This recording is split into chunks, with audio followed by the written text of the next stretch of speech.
Hello, I'm Miss Nancy. Welcome to Virtual Touch, Play, Move, and More.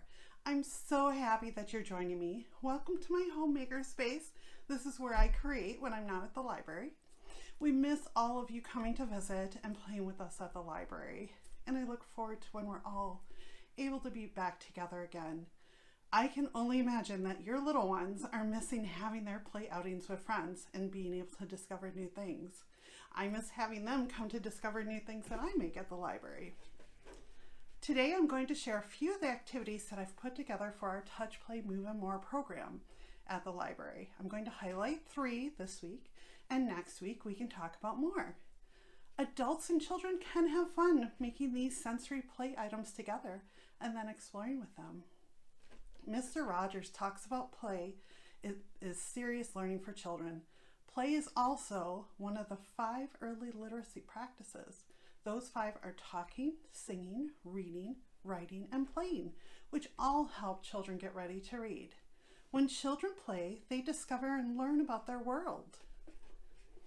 Sensory play activities include things that stimulate the sense of taste, touch, smell, sight, and hearing, as well as balance and movement. I would bet that you're already doing these things together in your daily lives. I'm hoping that by sharing some of these ideas that I've put together for our Touch, Play, Move, and More program, that you will feel inspired to create some fun activities to enjoy together and have fun playing. The first activity I want to show you is the pipe cleaner sculptures. I really like this one. You can use a colander if you have one, or you can punch holes in toilet paper tubes. You can even color them and decorate them. So you can use pipe cleaners, which are great fun. So you would take the colander and go ahead and poke these through in different ways, and just let the kids have fun exploring, seeing what they can come up with. And they do this a lot better than I do this. I have seen some of them just sit down with this, and it's like putting together a puzzle. And just let them discover different ways to put this together, or to go ahead and put them through the toilet paper tubes. This one is a creation that was already started at one of our programs. So, and I have a box full of these pipe cleaners. So pushing pipe cleaners through the holes helps to develop your child's fine motor skills. So you can share in what they're doing with the pipe cleaners by using words like through, goes through the hole, over, it goes over the top, and under. You can also ask, what color should we use next? How about this pink one? You can also experiment with things like straws or shoelaces if you don't have pipe cleaners. So, all right, I'm going to put this one away. Oh, and you can also say, is this a hat? Or is it an animal, like a turtle? So you can have a lot of different fun with this. The next activity I want to show you is our sight and sound sensory bottles. These are made with any plastic bottle that you have ready to be recycled. I have 3 different bottles, and these are all great to shake and compare the different sounds. The first one is a quiet sounding bottle. It has colorful ribbons and pom-poms in it. You can see that, little pom-poms, ribbons. It's very quiet when you shake it. The second one is a bit louder. It has bright yarn and mini clothespins in it. I don't know if you can see those. The third is the loudest sounding one, with an orange juice container with a bunch of corks.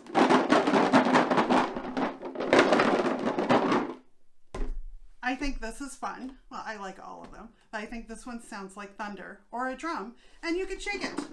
You can always substitute items, so if you don't have something I'm using, feel free to be creative and try what you have around the house. Once I put the items inside the containers, I hot glue the lids on, and then I put colorful tape around them. That's why I'm not opening them to take out all of the items. It's a good idea to keep things like this extra secure, because we know little hands are good at figuring out how to open things. You can join in on the fun by asking your child to shake the container up and down and say, listen to that sound. What does it sound like? Ask, can you shake it low? Ask, can you shake it high? Ask, can you shake it fast? How about slow? Can you shake it slow? Those are always fun ones to do. You can also talk about what's inside the bottles, asking, can you tell me what you see?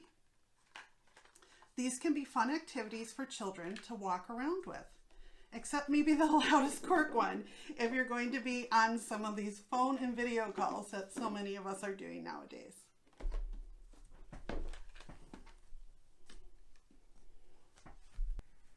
The last activity I want to show you is our sensory walk. It's one that I had a lot of fun putting together. I had fun putting together all of these, to be honest, and I really enjoyed being creative with this and seeing all of the different textures I could come up with. Now I'm using foam play mats that interlock, and you may not have these at home. This was something I had to purchase too. You had, and I did this a while ago. You could do this in a few different ways depending on what you have available. You could attach things to a piece of old carpet. You could glue or tape them to cardboard, glue, tape, or sew them down to a sheet of fabric or an old bed sheet.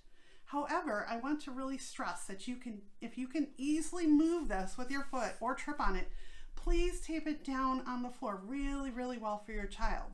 This way, when they walk or decide to run or jump on it, and they just will, we know they will, it won't slide from underneath them. You could also just put items in a basket and let your child touch things with their hands. Oh, you could also make a sensory wall.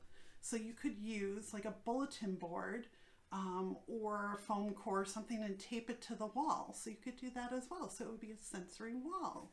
And then they can just touch it with their hands too and keep going back to that. So I'm going to show you the different blocks that I made to give you some ideas. I used a lot of hot glue to glue these down, and I have to keep checking to make sure that things don't come loose, because they do. When you're sharing this activity, it's a fun way to talk about different fabrics with your child. Ask, how does that fabric feel? Use words like lumpy, squish, rough, soft, and like feathers. Feathers are soft. Ask your child what texture they like the best and share which ones you like. Your child is learning that they can compare different textures, and they also can feel anywhere they have skin, not just their hands. So like their feet, their elbows. When the sensory walk is part of the Touch, Play, Move, and More program in the library, I usually connect the foam blocks together in a walk of 2 blocks wide by 16 blocks long. I like how these foam mats connect, and I place them randomly each time. I also encourage the little ones to take off their shoes and walk across the sensory tiles. I found that many children like to walk and crawl and just sit with their hands and feet and just touch the colors and study the textures. So I'm going to show you a couple ones, or actually I'm going to show all of them to you. So I really like this one. These are these dusting mitts, and these are a lot of fun, and they have really, you can see they've got these nice long textures on them. This is just a feather boa, and I just glued it in a circle, and it stays on there pretty darn well. And I really like that texture, and it moves too, so you could actually just hold it and talk about the feathers moving back and forth. Then I had some fabric, which is nice and furry, and some of the kids go, oh, that's like a bear, or like their dog. That one actually looks like, this looks like my dog. I have a little white dog. So a lot of kids are like, oh, puppy. It reminds them of their puppy. This one is fun. This is a crocheted pot holder. And then, oh, I don't know how many of you know we have, we did shredded paper, and I have a lot of shredded paper to play in, and so it's still attached to some of these. So going back to this, we have buttons. Now, I was talking about using a lot of hot glue. These things do fall off, so periodically check them. Either sew them on or go back in hot glue. I'm missing the orange triangle that goes here. It is on my desk at work, so I know where it is. This one, I used just some cork, and then I used some tin foil, and I just folded it so it has kind of a unique look to it. So it's a little different than regular tin foil, but it's still kind of got that rough, you know, feel texture to it. So you could do a smooth one on this side too. I have a box of lace, and you know, I don't really use it, but I have it. And so, you know, and you could actually take some old clothing. If you have something, don't we all have something in the back of our closet? I know I do. And you could take pieces off of that and just glue them down in rows like this. And so that's kind of a fun texture. And if it has shapes, or if you have something with animal prints, you could talk about that. This one is another fun one. It's another fun fabric. I use this to make part of some unicorn, my unicorn costume for Halloween. So I have a nice fun fabric that I thought I'd add to our play mix here. Then this is something that we, most people have around their house and with extras because they come in, a pack of 6 or more. So these are sponges, and these are kind of fun because you can talk about how they feel, how the different textures are when they're dry compared to wet. And you can actually get a wet sponge and then have your child touch the wet sponge and then compare these. This one is fun, and now I actually had to buy this. Now you may actually have this at home on a toy. This is that fun sequin fabric that goes different directions. And what's kind of nice about this, I've seen kids try to write their names or write letters in it. So that's kind of fun. And so you could actually do that on their animals. So that's another way to look at these different textures with the sequins, or some of the kids have them on their shirts. I don't know why I don't have a shirt with this on it because it's awesome. Here is a piece of burlap, and that's an unusual texture for kids to feel. So I included that one, and this one had a nice pattern on it, so I think that would be fun for them to look at. And this one I actually combined a couple things because this is just a piece of tulle with some giraffes on it, and I did 2 layers of that, and then there's like another piece of fabric under there just to give it a little more contrast. Another one is a piece of fabric that kind of has an animal print. This one's really shiny, but it's slippery too. So there's another word that you can use, slippery. And here's another one. This is actually, I think this was a balloon I had or some wrapping paper. So it makes kind of a fun sound, and it looks different in the light when you move it, and it's crinkly. So there's another word we can talk about, is crinkly. Now this one I really find that's fun for kids because they aren't quite sure, like these are different textures, and to walk on this it feels a little weird. These are just these plastic sponges, and so you do have to watch. They start pulling apart a little bit, but you can shove that back in there, or you can replace these if they start falling apart. This was a mitt for my dog to actually brush her hair, and it was totally unsuccessful on the dog. She did not like it. So I glued it down here, and the kids find it really interesting to see that paw print and to touch that texture.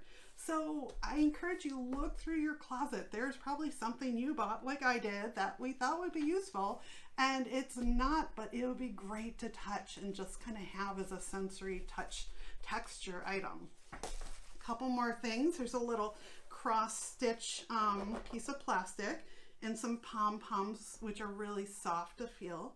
You could use some cotton balls too. And then our last piece, I have this green scrubby. So then that has kind of, that rough texture and sound to it. This does too. This is kind of another sponge that I just opened up. It's kind of not quite a loofah, not quite a sponge. So these are the ones that I have for our playtime, and I hope that you'll come up with some creative, fun ideas. And anything that if you walk up to it and you go, wow, I like the touch of that, your child is probably going to like the touch of that too.